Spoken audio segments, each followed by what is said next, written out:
madhabahu. Natangaza haki. Neema ya Mungu iliyofunuliwa ina nguvu kuliko madhabahu yokamata maisha yao. Wali mtoto wa hatima kubwa. Huyu mtoto ni wa hatima kubwa sana. Hatima yake ni kubwa, inachezewa, lakini neema imefunuliwa kwake. Haijalishi madhabahu ya ukoo itakukataa, mbingu nasema zimeashiria neema. Haijalishi madhabahu za eneo zitakukataa, mbingu zimeashiria neema kwa ajili yako. Haijalishi roho za ukoo zitakukataa, lakini mbingu zimeashiria neema kwa ajili yako.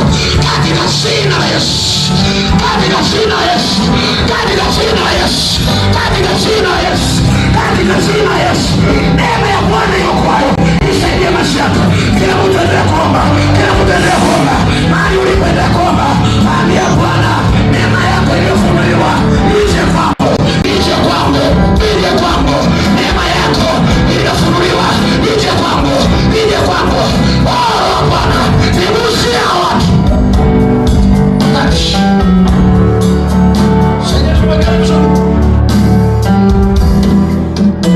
Wakati